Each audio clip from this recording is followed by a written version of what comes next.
Darsūniškis, bažnytkaimis prie Nemuno. Nemunas ir Darsūniškio praeitis susiję, kaip upės Vilnis ir nepaliaujamai skalaujamas bažnytkaimio krantas.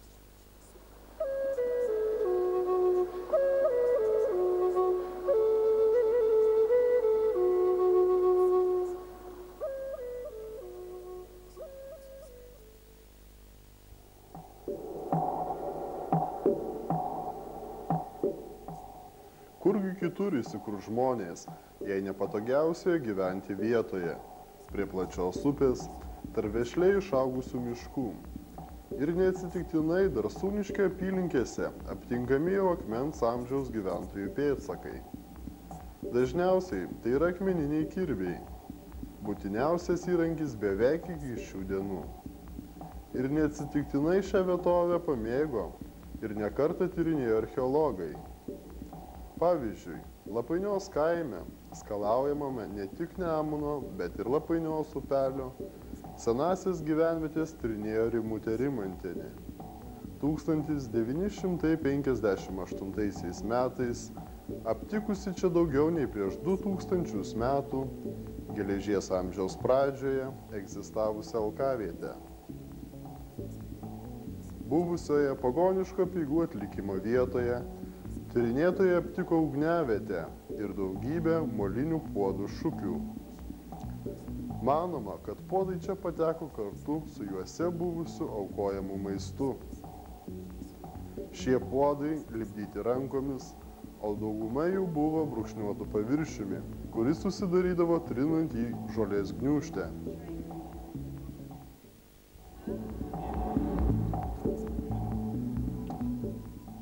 Šiol Lapainios kaime kaip archeologijos paminklas saugoma akmens amžiaus stovyklavietė, kurią ištyrus ateityje bus atskleisti ankstyvųjų Darsūniškių gyventojų kultūriniai bruožai.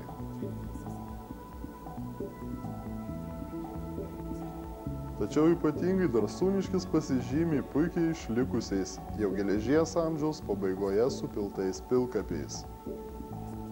Jų esama netoli Darsūniškio esančiuose Atmainų Astragų kaimuose.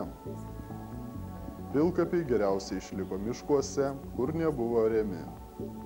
Jų aukštis siekia beveik metrą, o skersmuo iki 9 metrų.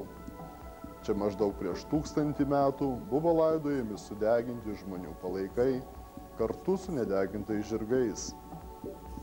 Viename iš pilkapynų yra išlikę beveik 200 pilkapių. Tai didžiausias šios rūšies paminklas visame Kaišiadorių rajone, patvirtinantis, kad šioje vietovėje nuo seno buvo gausu gyventojų. Nemuno pakrantėje esama nemažai geležies amžiaus gynybinių įtvirtinimų, piliakalnių. Už Lapainios jie išliko Varkališkių miške, Vizginų kaime, o tiesiog priešais Darsūniškį, kitapus Nemuno, Bačkininkėliuose. Šis piliakalnis garsus tuo, kad manoma čia stovėjus ir šventykla, kurios rekonstrukciją matome šiame piešinyje.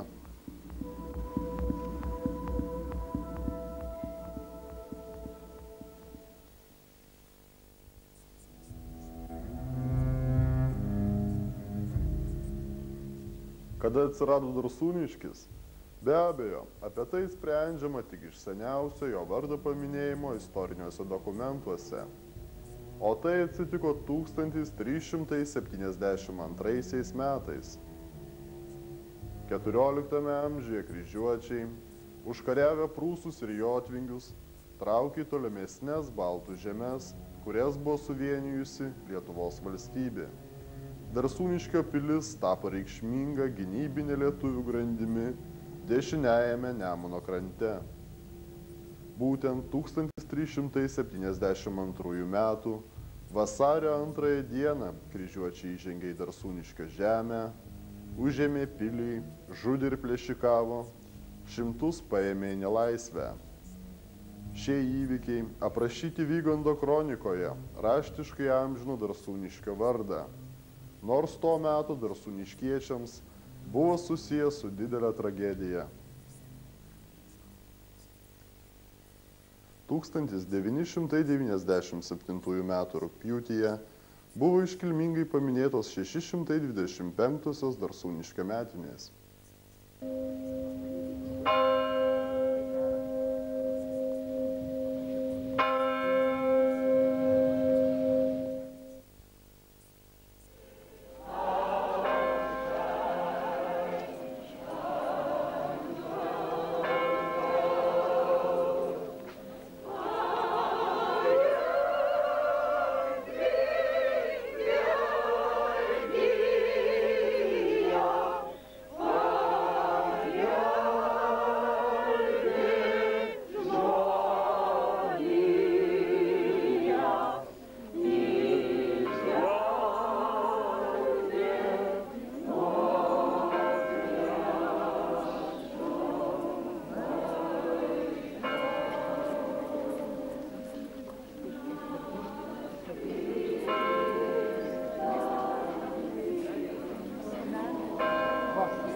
Darsūniškyje nekartą buvo žymusis Lietuvos valdovas Vytautas Didysis. 1418 metais čia jis priėmė Nemunu atplaukusį Lenkijos karalių Jogailą su karaliene Elžbieta. 30 metais Vytautas Darsūniškyje parašė laišką Kryžiuočio ordino magistrui, kviesdamas į numatomą koronaciją, kuri deja neįvyko.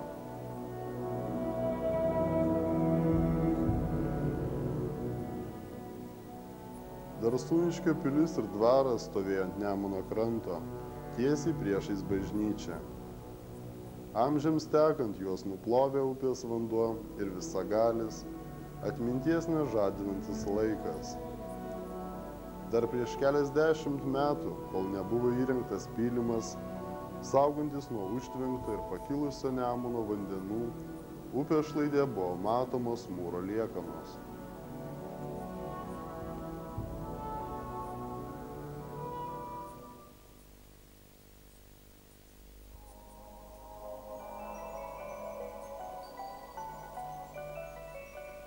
Darsūniškio dvarą ir šalia jo augantį miestelį valdė valdovo paskirti vietininkai.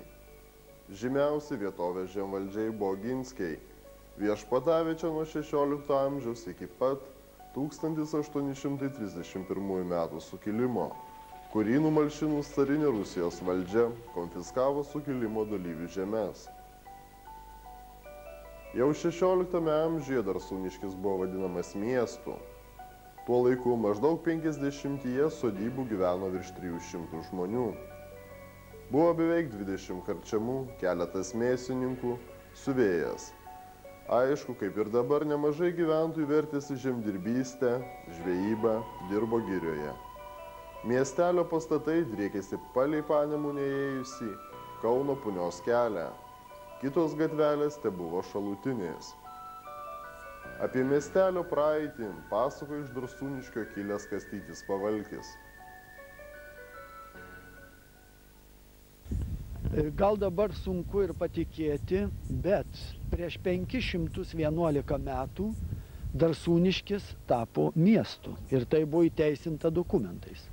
Žygimantas Augustas suteikė Darsūniškiui Magdeburgo teisės ir jį padovanojo žymiai tuo metu Lietuvos moteriai Barborai Radvilaitei.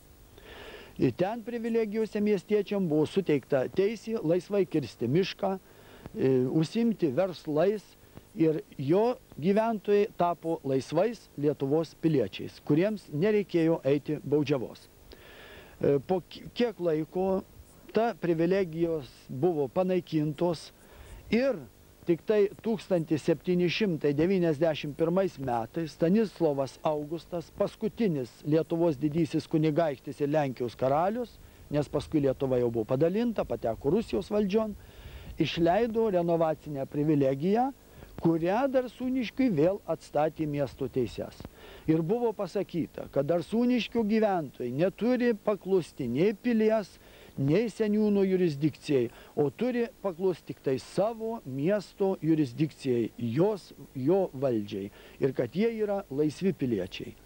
Tai matyt, darsūniškiečių dvasia gal nuo tų laikų ir išliko savarankiška, jie myli savo praeitį, savo protėvius, ir tai liudija štai, kad ir tos privilegijos istorija.